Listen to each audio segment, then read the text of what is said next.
In the studio solo. Well, not quite solo today. Um, we have a really special treat for you all. We have a guest today, and this guest happens to be someone I've known for a very long time. It's my dad. Hi, Dad. Hey, Aaron. Hi, honey. Hi. So, lest you all think that I'm just dragging my family members onto this, we have a really good reason why we are talking to my dad. He is the founder and executive director of the Transformation Yoga Project, which we're going to get into what that is. It's really, really cool. And he's also the author of two books, Going Home, and which is a CEO's journey from a prison facility to spiritual tranquility, and also a book on yoga for people who've experienced trauma, which is called Yoga for Recovery: A Practical Guide for Healing. So, hi, Dad. Thanks for being here. Hi, great to be here. So, thanks for having me. Yeah, I'm excited. So why don't we start off with you giving a little bit of a rundown of what you do with the Transformation Yoga Project and kind of what some cool projects going on you have. Yeah, so thanks. So we are located up in Northeast. We're actually in the greater Philadelphia area. So we're, as you know, I live outside of Philly, but we service greater Philadelphia. So that would be the city itself, 6 counties outside of the city, and we're into northern Delaware and a little bit of southern Jersey. So, the organization started about 6 years ago, and to provide to serve people who've been dealing with trauma, whether that trauma's been from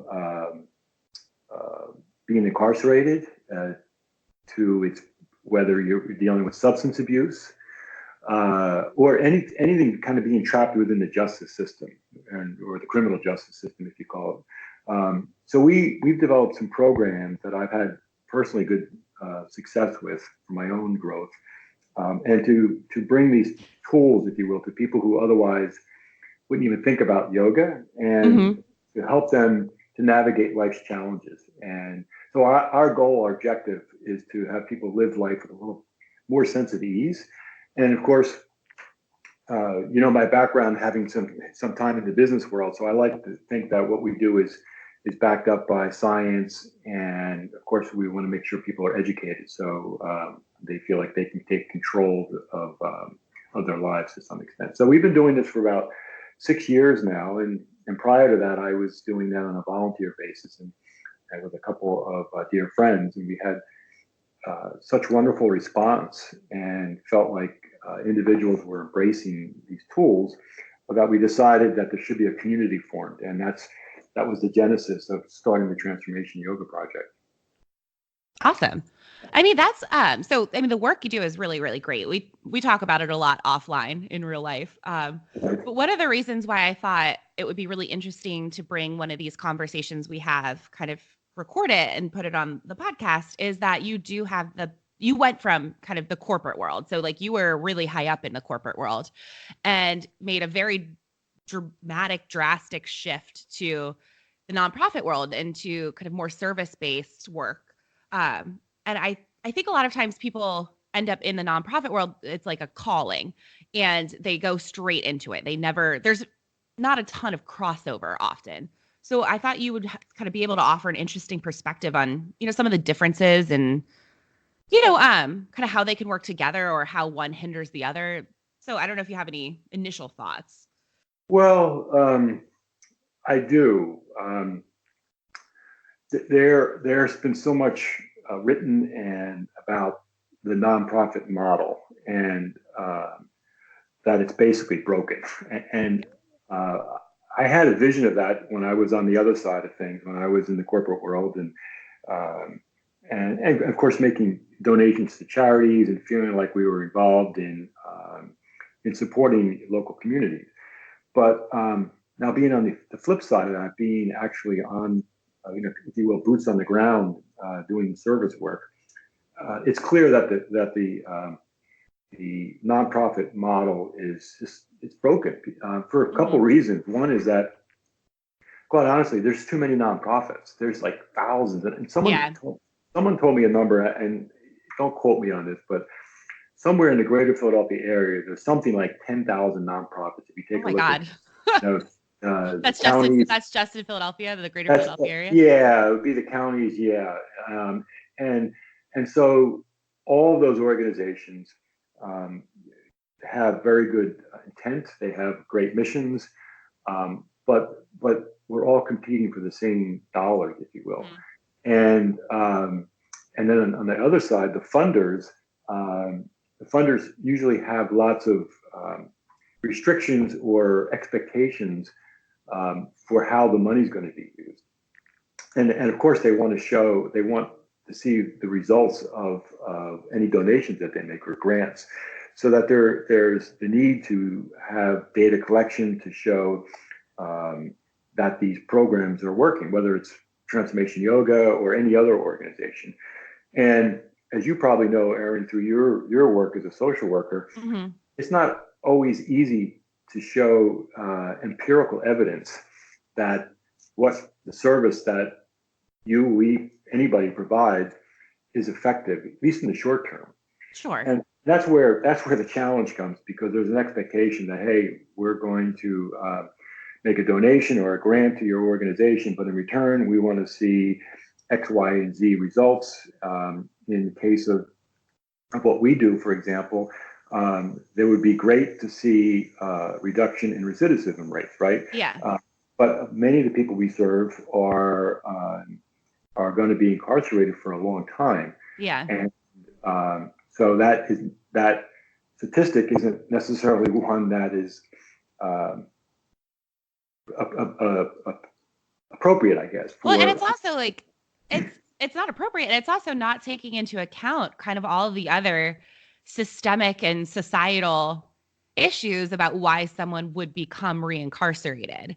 Like, my work with the social worker, I work in housing, and we talk about this all the time. Like, I have what I view as my personal wins with my clients, like things that I'm really excited to have achieved. But I know if like I was trying to prove my effectiveness, it might not look that important, because I'm trying to help people stay housed. But I'm like fighting against, however many years they've had of, kind of maybe like maladaptive coping or, drug use, or just having landlords that aren't very fair. And so it's this idea that if someone doesn't stay housed, I haven't been effective or doing my job. When in reality, yeah, maybe they're not housed currently, but, they're eating regularly and they're going to the doctor. And that's the win that we're going to consider for this specific client. It's just so hard when you're dealing with individuals to like show that, oh yeah, we're doing a good job, when a lot of it's not even in your hands.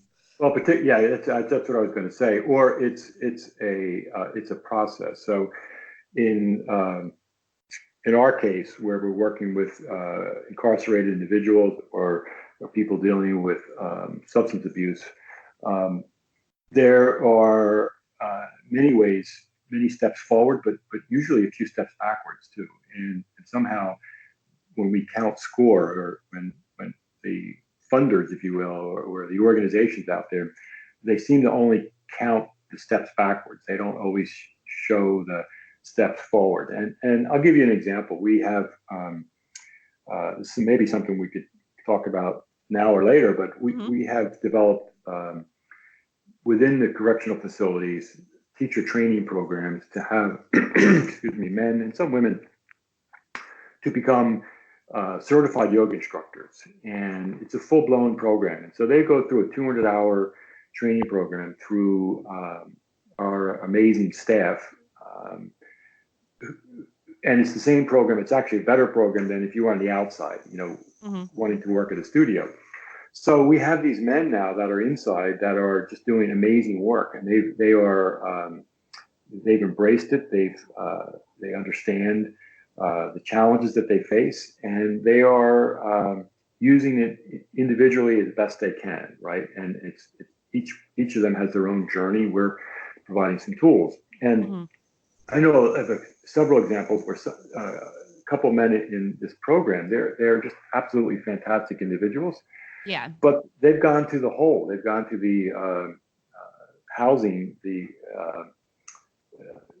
solitary housing, the Yeah. shoe, So for essentially the something, whole for is where something, you go for like disciplinary reasons. It's like solitary confinement. right? But Okay. it is, but the reasons that they may have been sent there were reasons that you and I and maybe most people would say were legitimate. He had a legitimate concern about what was happening to him, and yet the officials deemed that against So policy or so rules. can you And can you go into so that goes against him, even though they're making huge progress, but now he's got a strike against him because somehow he's violated the prison rules and is now in solitary so confinement. so when you say he has like a legitimate thing that he's advocating for himself for, would that be something like his treatment by a specific guard, or like what kind of things would he be advocating for? Exactly. Okay. And I won't get too specific, but Yeah. yes. So as we know with in the system anywhere, um, there's individuals who are really dedicated, passionate about their work. Hmm. There's other individuals who are unhappy where they are, and in this particular case, I think it was a correctional officer who had uh, went out of his way to bust this fellow's chops, if you will. And Gotcha. of course, there was verbal back and forth, and he got written up and was taken to the hole. Um, and um, so my point of all that is that um, if you look on statistics of the paper, you would say, "Oh, this guy is a troublemaker." But Mm. in reality, is the work that he's done on himself, but also within the facility, which is difficult enough just to survive, but to actually spread the message of empowerment, of self-forgiveness, of nonviolence, all those kinds of things. It's amazing work that he's done, but if you look at a report card, it doesn't necessarily reflect that, and that is a challenge that you face in your job, Yeah, absolutely. and a lot of nonprofits face is, hey, how do we keep score in when you provide a service that doesn't lend itself to be keeping score. Yeah, it's so tough. Just these systemic issues. Like we as a social worker, and I know you and your job, it's one of the greatest things in the world is when you're the people you work with start advocating for themselves and they start sticking up for themselves, and it's such a wonderful thing. But it's they often do get punished, and I know at least in my work, my client can advocate for themselves till they're blue in the face, and then the moment I swoop in and advocate for that exact same thing, I get so much better reception, because it's this idea that the person who is advocating for themselves is somehow being selfish or being a whiner or making waves. Whereas when I do it, it's, oh, look at how sweet this nice white social worker is, for caring Yeah, about this person. Let's help them, and that is really upsetting. So it's upsetting on kind of a individual with client level, but then like you're saying, it really kind of messes with your, well, like our goal is basically to work ourselves out of jobs, right? Like you're exactly, you're exactly. providing the tools to your students so that they can then go continue the program on their own without having to have kind of your structure there. And that's essentially what social workers are trying to do. We want to Yeah. give the good boundaries and the good coping skills and all that. So essentially they don't need me to come in and check on them all the time. Well, there's two things I would say, if you at least related to our work. One is that within the criminal justice system, it's very difficult to advocate for anybody. Yeah. Uh, that the system is really stacked against the individuals, but it's also stacked against the people who are trying to advocate. Hmm. And particularly if you are trying to serve people who have longer sentences, There's things we can do for those who are looking to re-enter. We can advocate through letters. We can, go to court appearances, things like that. But those who are in for a while, it's difficult to advocate. It's very difficult for them to advocate for themselves, but let alone other organizations to do that. But the other thing that I would suggest to you is you use the word help. It's funny that we go out of our way to try not to use that word, actually. So we believe that the word help has connotations to it that has a little bit of a power connotation to it. Oh yeah, it definitely does. So there's an article, it's been out there for a while, about Rachel Remen, and it's called In Service. I think that's the actual name of it. But she goes into detail about the difference between helping and serving somebody. And so we try to make sure that we say we're not helping anybody, we're serving them, because when we're serving people, I know this, but I think it's worth stating that when you're serving somebody, there's a couple things. One is you're not dependent on the outcome of that. You are serving, and the individual has to take responsibility for their actions, and they may not be able to control the outcome given the environment they're in. But at least, one is we don't attach ourselves to, hey, I helped you, and then you get disappointed when things don't work out the way that you thought they would or you wish they would. And then the second thing is when you're helping somebody, there seems to be like, I'm helping you because I'm better than you. And so with serving, we feel like it is one where you're on equal footing. And absolutely. And so you can take that into many layers and levels, and sometimes the actions may look the same whether you're helping or serving. It may be the same specific thing you're doing, but the individual who's you're serving, they typically can know, if they feel you're on an equal footing, or if you're just trying to do something to feel like you're doing something good rather than doing something to serve somebody. Oh yeah, absolutely. Yeah, we actually try to take that word out of our vocabulary through the organization. So and I know I've listened to your podcasts, and I know you talk about that, but I do think that's important. Language is important. Language is really, really important. I talk about that a lot, and that is at the base of it one of the ethical tenets of social work, like my profession. Is the idea that it's always a partnership, it's always a collaboration. It should not be a hierarchical relationship with your clients. So as a social worker, you are bringing a certain set of knowledge and skills to the table in order to, provide, like you said, provide tools to our clients, but our clients are ultimately the experts in their own lives.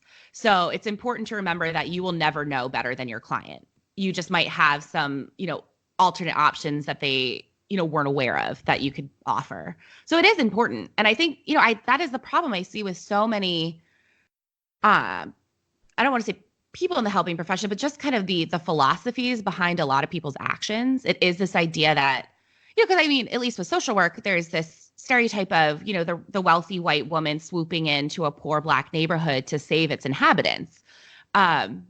And that's really, sorry, if you are hearing any sort of weird things with my cat is definitely trying to rub up on it. But it's this idea that, communities necessarily need saving, and not that the communities themselves are perfectly capable and have great, wonderful ideas and wonderful people who are advocates within the community, and that it's systemic issues that are keeping them down. So I'm like really glad that that's the kind of the underpinning of your organization, because I think we would have had to have a conversation about that if you were like thinking you were going in and, saving people. And we're definitely not doing that. And we have to constantly remind ourselves that. And I say I'm also talking about myself, because as you know, from my experience, I've had one perspective, and that comes from being, many, many years working in the business world where it could be very cutthroat. It certainly is cutthroat. It's competitive. Always have to achieve, and so you have a set of experiences. And of course, I'm a middle-aged white male, and in fact, I joke if you look at the dictionary of privileged white male, you would see my picture, right? And so we have to be cautious of taking, my own experiences and trying to impose them on the people we're serving, and because they've had their own experiences. Oh And yeah, absolutely. quite honestly, if we allow people's own experiences, if they could stay with those experiences, do the work that they need to do to accept and move on from these experiences, then at some point in time, all these crazy experiences that happen, they become wisdom, and that makes them unique. That's what makes us unique. Absolutely. And I look back in my own personal situation, and you know it well, as far as all the legal stuff I went through, the strains it put on the family, obviously going into prison and coming back out of that. I mean, it was insane. It was crazy. It was, in many ways, a terrible experience at the time. Mm-hmm. But in hindsight, now having time go by and maybe a little wisdom out of that experience, I wouldn't wish it on anybody. But for me, it got me to where I really needed to be. And this is the service work. So it's a perspective, and it's hard to see that perspective when you're living in that trauma day to day. But if we can get the support and do the work, perhaps we can move beyond that and provide a perspective that can Sure. and lead us into a direction where we can live a fulfilling life. Absolutely. And for those of you who aren't familiar with my dad's story, so Mike Huggins, he, you can read more about it in Going Home. It's a much longer kind of accounting of the whole experience. But essentially, you were a corporate officer, right? And kind of, I don't know how you even want to phrase it, but you were charged with a misdemeanor from some corporate practices stemming from your office or the actions of others ultimately. Well, And basically what happened is that there's this there's a legal aspect of criminal piece. It's called a responsible corporate officer, and it's actually not necessarily a bad thing. A responsible corporate officer means that you're responsible for actions that happen in the organization that you're managing. In my particular case, I worked for a company, and it was a medical company, and the government accused the company of marketing a product that was not approved by the FDA. They consider it off-label, and you probably have heard in the pharmaceutical industry. It's the same in the medical device industry. So the government came in and said it was illegal marketing of products, and they accused me and 3 other executives of this responsible corporate officer. They didn't have to show that we even had any criminal intent or there was any financial gain, because there wasn't. But they said that I should have known about it, and I didn't stop it. Well, I didn't know about it, so I didn't stop it. And that's the gist of it. So, okay. Yeah. Yeah. So, I mean, it was not a great time for our family, I will say. But Right. so essentially you, that was in what, 2011, 2010? Well, no. So this is the, I don't know how much you want to get into it, but it actually happened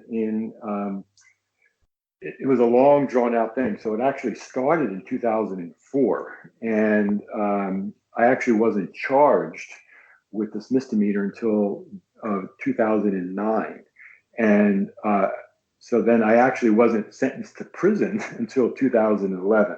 So Okay. there was, that's when that was. the wheels of justice, or the wheels Which, of oh my injustice, gosh, we've they had go this pretty slow. conversation Yeah. so many times about, just the slowness and, even with you, with your kind of lawyers and not being, you weren't incarcerated during the time while they were kind of working on your case. Whereas, I used to work at the Orleans Parish Jail, and, I had clients who had been incarcerated for 4 or 5, 6 years while they were while the government was just processing their case. But like that, we can get into that. But so essentially, then you spent a month in the Philadelphia Federal Detention Center, and then another 8 months, if I'm correct, at Lewisburg, which was a minimum security facility out in Western Pennsylvania. Is that right? Am I getting that correct? Yeah, more or less. It was actually up in north. I wouldn't call it Western Pennsylvania, northern Pennsylvania. Northern Pennsylvania. Okay. So, yeah, and then essentially that is kind of, I know that you were, again, read Going Home. It's very interesting. All this is in there, but you had started kind of working with the guys in the Philadelphia Detention Center just because you were doing yoga yourself and they thought it looked pretty interesting. And because, they don't really provide you with any, like it's pretty bare bones in there. There's no like Well, gym, so, there's no programs, yes, there's nothing. right. So the way it works at detention centers, generally speaking, is that you're not supposed to be there very long, and Supposed to, operative word. you're not supposed to. Correct. Yet I knew men there that were there for years, and Yeah. but so there's no programs there, and there isn't any really equipment or facilities or anything. So you're basically stuck particularly in the Philadelphia detention center. There is these units where that's where you are 24/7. You never leave that unit. You never go to a common area to eat. It's all done. You eat, live, socialize in the same area. And so the men were pretty desperate to do some type of physical exercise. And so what they would do is they would use whatever they could. They would use the cell door to kind of try to do pull-ups. They would use the banister of the mezzanine railing to do like bicep curls. Somebody would take a towel and try to use it for some kind of tricep work. Anything they could do, and they actually set up like a little circuit. Mm-hmm. And so once I figured out I gotta do something here, it was basically like a deer in the headlights. I decided I'm just going to go into that. I'm going to join that circuit, and I'm going to do a few yoga poses to stretch. And fortunately, I was trained I was actually a yoga instructor, so I had some knowledge and some experience doing that. And so I didn't do anything crazy. I just did some what you might call core work, or you might even call Pilates at the time. And very quickly, a couple of men came over to me and said, "Hey, what are you doing?" And I said, "Well, I'm just doing some exercise." And they said, "Well, that looks pretty good. Can you train us?" And that was the start. And so I started with several men, and then we just started doing some core work. And then once we got to know each other a little bit more, I started calling it what it was, which was yoga. And then we started doing full-blown yoga practice, which then evolved into meditation and into some discussion groups. So that was the first taste of beyond myself personally, the experience I had with yoga, that the power of the yoga practice was one that I thought should be shared within that facility, anybody dealing with trauma, if you will. Yeah, I mean, I'm really proud of the work that you've done with the Transformation Yoga Project. And one of the reasons why I'm like so extra, I mean, it'd be cool no matter what, but the fact that you're working with people that I think a lot of society has just written off and have decided that once you're in jail, it's you're no longer someone that we need to care about. You're no longer someone that we need to have empathy for, or even or you're not even part of our society. We basically we generally we put people in jail, we throw them in, and we lock the door and forget about them often. And I specifically went into social work because I wanted to help people who have been incarcerated, because I think there's just such a need there. But I was wondering, you had said earlier, I want to go into the white privilege thing and kind of talk more about that. But I also wanted to first, preface this with saying, our family has always been very community minded. Like you said, we donated to charities a lot. We did a lot of volunteer work when I was growing up. One of the reasons why social work felt like a natural fit for me was that, we've always been pretty service minded. But that being said, we still were very, we're upper middle class, living in an upper middle class neighborhood, we didn't have a ton of contact necessarily with people who were dealing with these kind of same struggles, incarceration, drugs, poverty, like all of that. So I'm wondering if there was a learning curve for you, kind of going from, just our normal life to all of a sudden being incarcerated with people who you may not have had much experience with interacting with, and if that was difficult for you, or you know, if you could just speak on your experience with that. Yeah. So white privilege is something that if you are white, we tend to get very defensive. Oh yeah. And I think that I've had a lot of chance to see it on multiple levels, which I'll briefly talk about it. But I think for me the big issue is that I think at its core, most of us, at least I'll speak for these middle-aged white males, which I Mm-hmm. am. Um, then I think Hashtag that boomer, but one of the good ones. yeah, okay, is that we don't think we have a white privilege in the sense that it's not something um, I guess we acknowledge that we have white privilege. Maybe that's the right way to say it. We acknowledge Mm-hmm. that there's white privilege, but I don't think we really fully understand or digest how it manifests through life and through society. Mm-hmm. And let me give you a few examples. I'll give you two extremes. So during my time of incarceration, both at the Federal Detention Center in Philly and also at the Lewisburg prison, um, there clearly was a different treatment between the whites and the blacks, Mm-hmm. and they would be very, very specific things. So, for example, as you know, Aaron, the visitations were very important to me and to anybody there to Yeah. have outside people come in. And of course, for visitation, there needs to be pat down or search for the men. And what I experienced or saw was that for the men of color, they were experienced much more invasive searches, Mm. cavity searches, and whereas uh, the white guys generally were just patted down. In my case, well, when I was in Philadelphia, it's a different story. There was pretty invasive cavity searches. I hate to say that, but when I was transferred to Lewisburg, I think I might only had been um, that kind of an invasive search maybe once or twice. Whereas I know a lot of the guys that I was friends with of men of color, they had every single time they had a much Mm. more invasive search just to see their family. That's one. Second thing would be, cell assignments are really, really important because if you don't trust your cellmate, bad things can happen to you. So, contraband finds its way into the prisons, all prisons, Yeah. and um, and particularly cell phones are a huge commodity, and also, usually forbidden within the system. So, if someone has a cell phone, or if someone doesn't like you, and wants to get rid of you or have you put into the hole, Mm-hmm. all they do is they just take a cell phone and they stick it under your mattress. And next thing you know, there's an anonymous tip to the correctional officers. There's a shakedown, and you're gone. you're, Mm. you're done.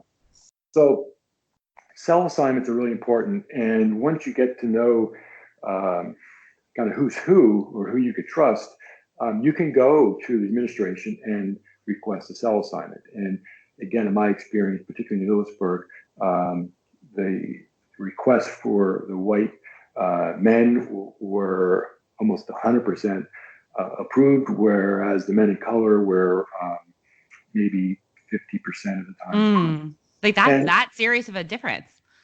oh yeah, it was very, very apparent. Yeah, no question about that. And even things like jobs, so I had a job, and my job was a tutor for pre-GED students, which was a great fit for me because that's what I do like to teach. Um, Most of the men of color, they were on what we called the slave buses, and they were taking men in Mm. buses to a recycling factory, which was as bizarre as it sounds, was to recycle cell phones. So, oh my um, God. Oh my God. so That the most it's prohibited thing is to have in the prison is a cell phone. They would send busloads of men, particularly men of color, to go to a factory to get paid 20 cents or 15 cents an hour to recycle cell phones. that And, makes me I like I can't even. That is so much. I didn't know that. I know that I remember you talking about like people going to the like work in factories, but I had no idea it was a cell phone factory. Are you and they literally were, kidding me? no, and there's the absurdity. If it wasn't so sad, it would be hysterical, right? Yeah, But that's exactly uh, yeah. um, It's like a comedy of errors, but with real people's lives. It's and it, awful. and so things that they would do, for example, because as you mentioned, I was in a minimum security prison. Um, we were all deemed to be nonviolent, and but right across the way from us was their the SWAT training center, and so they would practice on these slave buses, and I use the term slave buses because that's what everybody called them, because it was just So I mean, buses. essentially, it's slave labor. It's It is written in slave. our Constitution that slavery is illegal unless that person is incarcerated. So I mean, ultimately, you're not incorrect for using that So phrase. the slave bus is coming back to the prison, and the SWAT guys decide they need to practice. So they storm the buses, guns, blades, everything else, so they can get a practice in for their SWAT team. Just So you can just imagine unnecessary trauma on your way home from work, essentially. on your way home from a 15 cents an hour job. Yeah. Oh my God. Where you have to go. Yeah. It's like, and we just have like societally, we've just deemed that this is okay. Like it's Well, infuriating. it's not that we deem it's okay. I think you said it earlier, because when you hear these stories, it's hard unless you're some type of extremist and yeah, that's what they deserve. It's not, I think it's out of sight, out of mind. And what I would tell you, there's a whole society that exists that is out of sight, out of mind. Oh yeah. And that's the sad part of it is um, because it's out of mind doesn't mean these individuals are any different than us. This is this whole thing, and I don't want to get too deep with you. This whole idea of non-duality is is something that we need to really look at as a society. Because I'll give you one quick example, and if I'm off, you can kind of time me, Uh-huh. take me back. But when I first was sentenced, as you know, you were there. Mm-hmm. Yeah, taken away. They didn't even let me report to prison. They just took me away in front of you and Mm-hmm. family and friends and in the courtroom. So I was processed by the marshals, taken to a holding cell, and then I was there for hours. And I took off my belt, my shoelaces, all that stuff. And then hours later, men started pouring in, and they were in for all their hearings. But as they were coming into the holding cell, they were having conversations. Hey, Joe, how you been? Where, these catching up on things. And they were coming in from different prisons actually to have their court dates. And it hit me like a bricks. It's like, oh my God, this is the exact same thing that I experienced when I was going to conferences. When I was in the corporate world, I'd see former colleagues or friends. Mm-hmm. And so we're catching up. Hey, how's your new job going? How's your family? Hey, where did you move to? It's the exact same conversation, except these men were not free. They were moving from Yeah. one prison to another. They were working in the kitchen someplace, and now they're working in, cleaning the toilets at another place. And it's like, but it's the same. It's trying to get the connections with your fellow man. And at the end of the day, we're all the same. And um, it hit me. Of course, I was panicked at the time, but in reflecting on it, it's like, why do we treat people as not just people, it's the whole society. There's millions of people incarcerated. Why do we treat people that way? We just turn the key and throw it away. And Mm-hmm. all the things that go with that were not really what they were sentenced for. They were sentenced to do time. And we could also argue about what the sentences are as far as that's Oh another yeah. discussion. But let's avoid that for a second. That even they're doing their time, but no one really appreciates what that means. The other aspect that goes with doing time, as far as the impact on family, the Yeah. humiliation, the strip searches, the inequities that are throughout the whole system. So those are sort of poo-poos, like, well, that's, don't do the crime if you can't do the time, kind of mentality, without understanding that this, it goes way, way beyond anything about doing your time. Nobody's arguing about doing Yeah. your time. Yeah. And essentially, I mean, we've had this conversation many times, but essentially, we're criminalizing trauma ultimately. Like I know I live here in New Orleans, and like I said, I've worked in with incarcerated people here in New Orleans, and I would talk to them and we would be talking about kind of just their history and what's going on and kind of what brought them to do whatever the thing they did was. And it would be very apparent to me that, oh, you are suffering from PTSD from Hurricane Katrina, which everyone should be aware was a giant hurricane that pretty much decimated the city, and a lot of people got trapped in it and never got any treatment. And so you'd have these clients who would have been, 11, 12, 13 during Katrina are now in their late 20s incarcerated. And the reason they were incarcerated is because they were getting into fights, or they were, just acting out. They were in school, they got suspended, they ended up having to drop out, started selling drugs, like all these kind of things. But it's essentially because they were suffering from untreated trauma. And my heart is just like broke for them, because it's just, you can't, like, trauma, I mean, you know this, but for those of you who don't know, trauma affects your brain chemistry. It affects your outcomes of life. It's not something that you can just fix yourself. Like, it's like if you fell out of a tree and broke your arm, right? If you got it set properly after it broke, the arm is going to be fine. You're going to be able to like use it for the rest of your life. But if you fell out of a tree, no one got you any medical treatment, the arm is going to fix itself, but probably not in a particularly like useful way. And so you'll be dealing with the effects of that broken arm for the rest of your life. And that's the same as trauma. So we have all these kids and young adults who are not getting any sort of treatment for these really awful traumatic experiences they've been through. Then they are, end up, potentially acting out, or, living life in ways that maybe aren't the healthiest. And they end up being incarcerated. So it's like, Well, then essentially, we take people who've been severely impacted by trauma and we give them more trauma. yeah. And, you know, incarceration is a traumatic effect, no matter how you Yeah. slice it. And the 100% of the individuals who are incarcerated have had trauma, and Uh-huh. some of them have caused trauma, but that's trauma too. There's acute trauma, there's chronic trauma, there's everything in between. There's historical trauma. It's, how has your community interacted with kind of the and societal structures and yeah, and then to your point, that untreated trauma.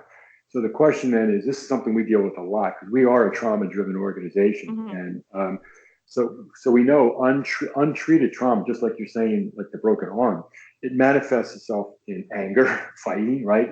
And Mhm. it also it manifests in things like self-medication, substance abuse. So Yes. much Yeah. of we're seeing of substance abuse is trauma related, and of course there's some mental health issues there too, but or behavioral health issues, but so this untreated trauma is a huge thing. But I would say, I think in general, at least in my perspective, maybe I'm so close to it, we're seeing a lot of people start talking about trauma and the impact of trauma. We're actually seeing people talking about it within the school systems, at least up here in Mhm. Philadelphia. And so I'm somewhat hopeful that this idea of the impact of untreated trauma is starting to get some visibility.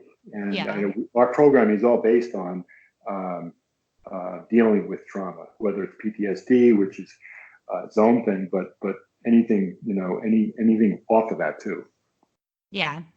I'm glad. Yeah, I am hopeful, because I do think that, a lot of the jobs I have are, having us go to training specifically for, trauma focused, and how to be a trauma informed therapist.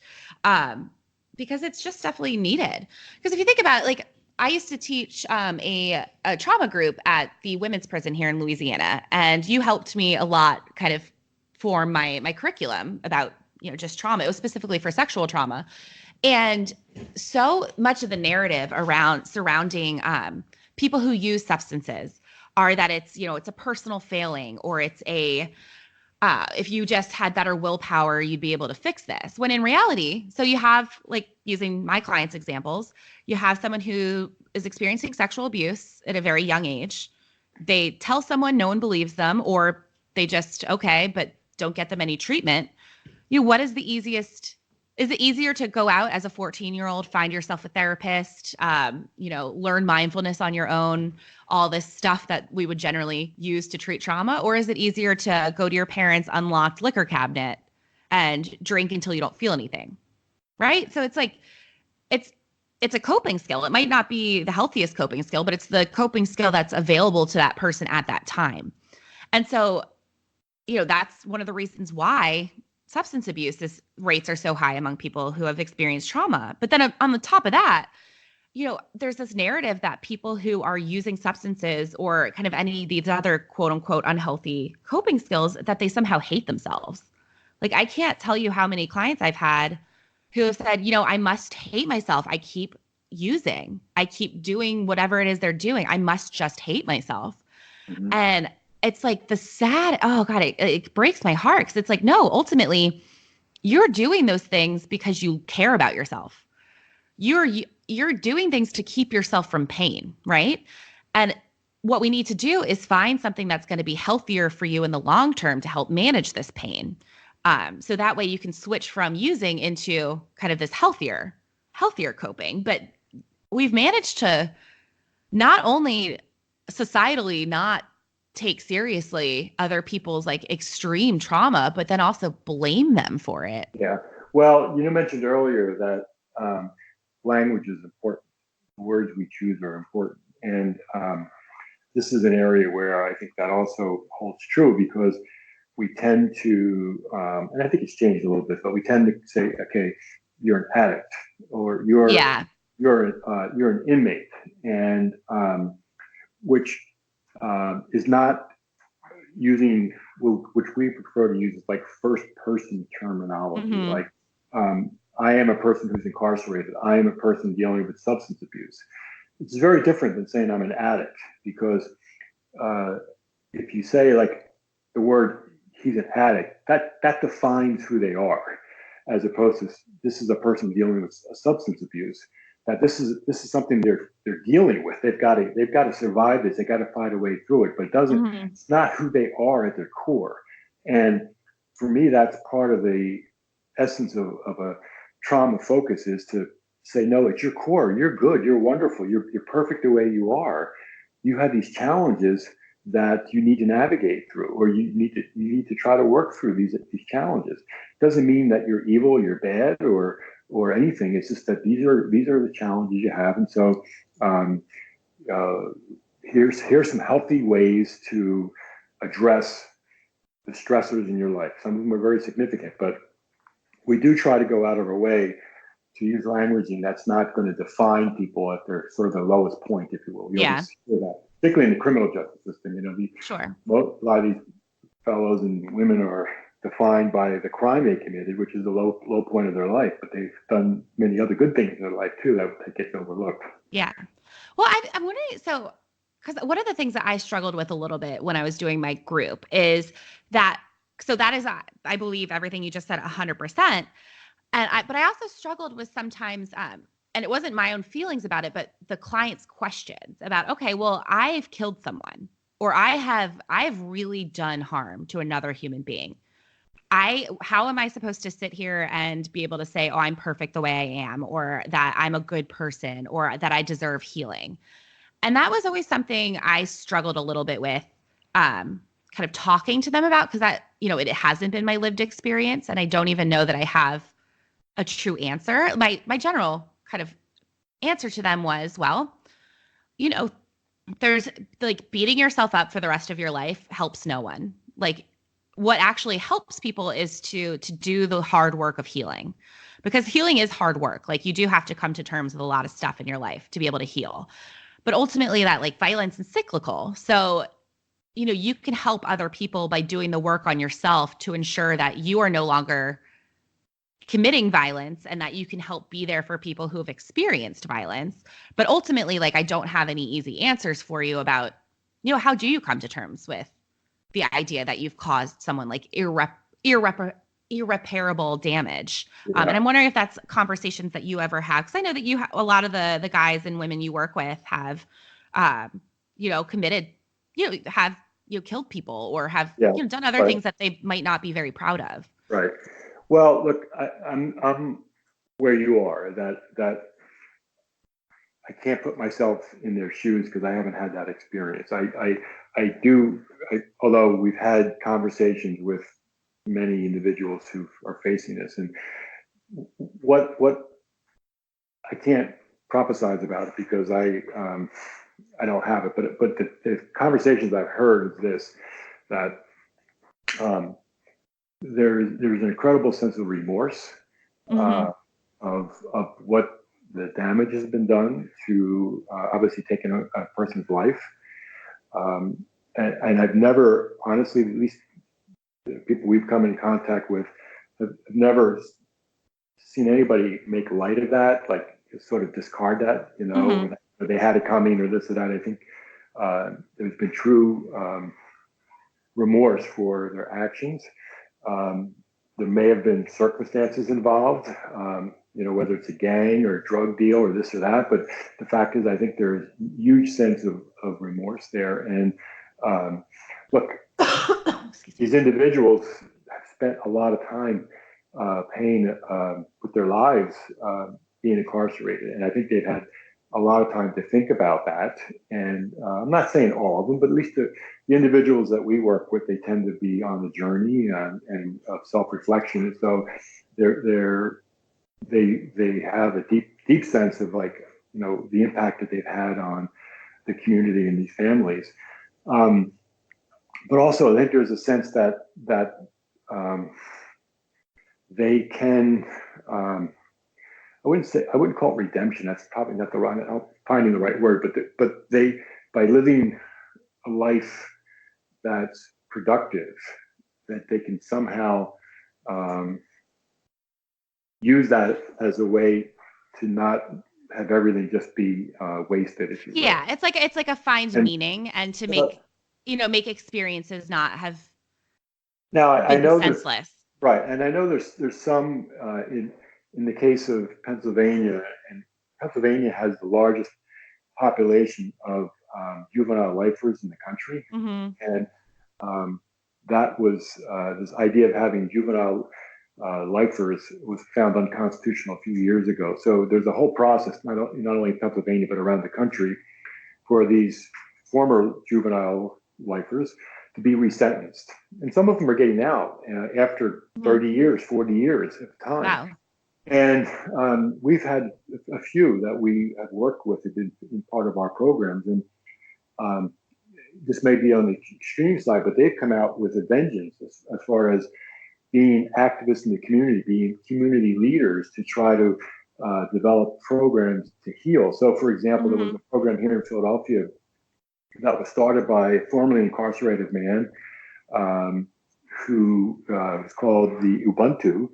And it was basically trying to bring families of victims together with families of perpetrators, and to develop these healing circles so that there could be some type of healing on both, because everybody's impacted. It's not just, And so that's actually Ubuntu is actually it's an African philosophy, and that's exactly what that is. It's this idea of reconciliation and community, and the way to heal is through these kind of really hard conversations. So that's really interesting. Yeah. So the other piece that I would say is it's missing in our society is this idea of restorative justice, and there seems to be more talk about doing restorative justice programming.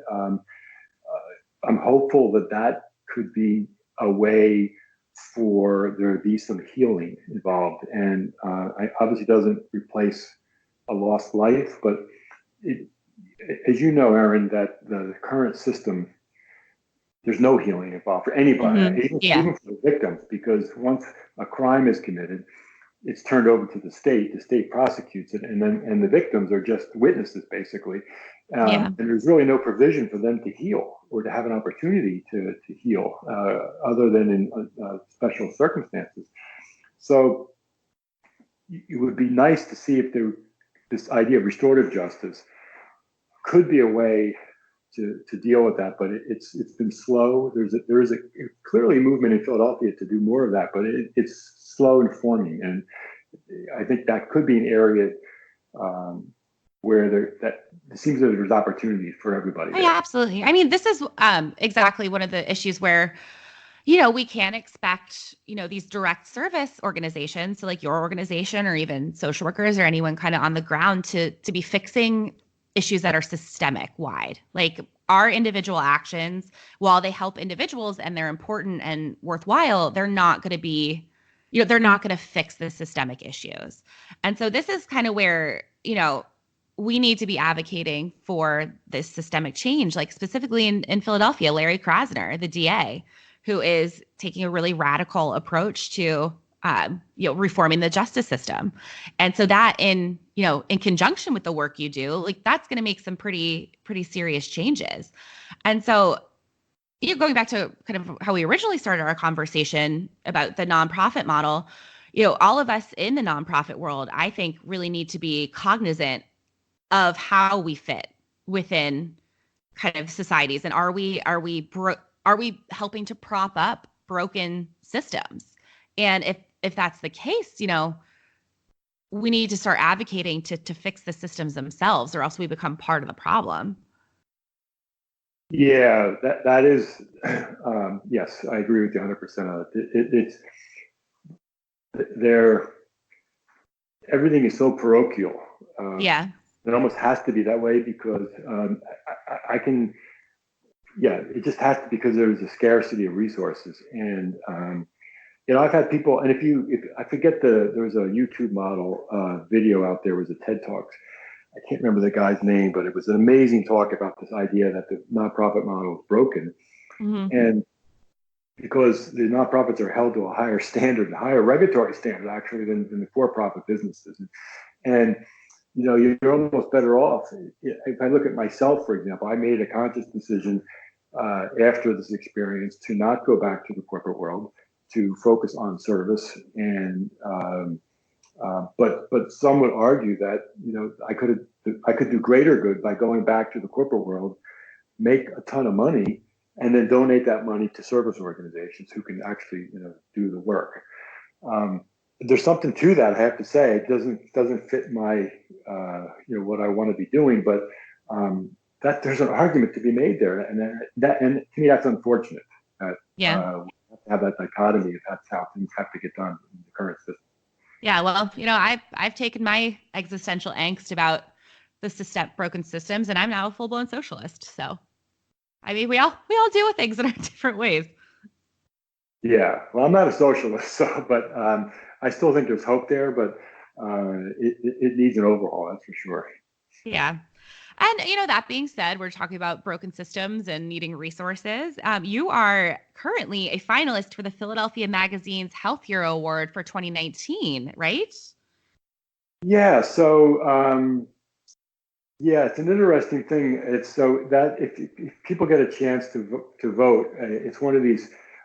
You get into the finalists, and then there's a little bit of a beauty contest where they want you to vote.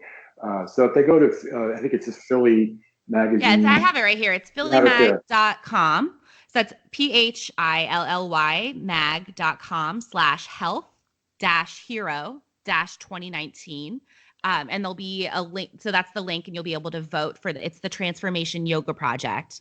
And, basically this whole conversation has been about the great work that they're doing. So, that any, you voting for them is going to, really give them some ability to do some good work. So if we win, so the bottom line is this: if we win, then we get 15,000. We, meaning Transformation Yoga Project, is $15,000, which will really help us to fund. We have a lot of unfunded programs. The thing we didn't talk about, Aaron, is that on top of all the other issues in the criminal justice system, there's just a lack of anybody wanted to fund anything. And so Mm-hmm. we have a lot of unfunded programs, particularly in juvenile detention centers and some of the county prisons, where they just refuse. There's no way they're going to fund anything. So we feel so strongly about these programs that we're doing it unfunded. And so we have to pay our instructors and all that. So this is one of those things where we wish we didn't have to do all this stuff. So now I've got to get on social media. It looks like it's all about me, right? Because I'm the healthcare here. I'm not. It's the Transformation Yoga Project, and some of the people. Colleen DeVirgilius, right? Mm-hmm. So Colleen has been here day one. She was with me, visiting me when I was incarcerated. We have an unbelievable staff. We have, 40 active yoga instructors who are all trauma trained. So, but it has to be like one person to get voted. So you can get, and that's, I get it, and we're doing it. But at the same time, it's a little bit egocentric.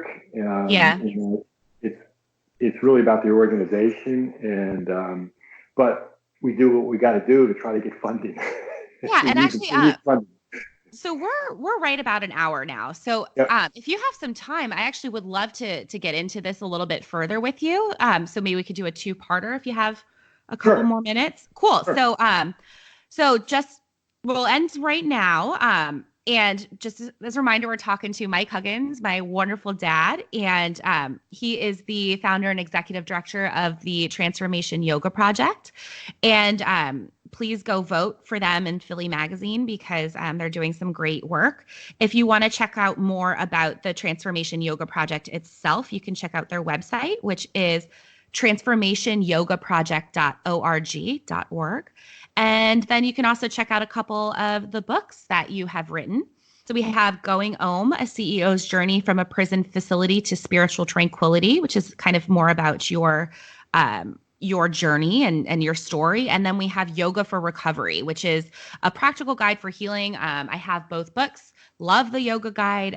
Gives some really step-by-step illustrated pictures on trauma-informed yoga. So it's great to use for you if you work with clients who are interested but aren't quite ready to try out a studio. That might be a great thing for them to utilize. And you're listening to Good Morning Comrade. So check us out.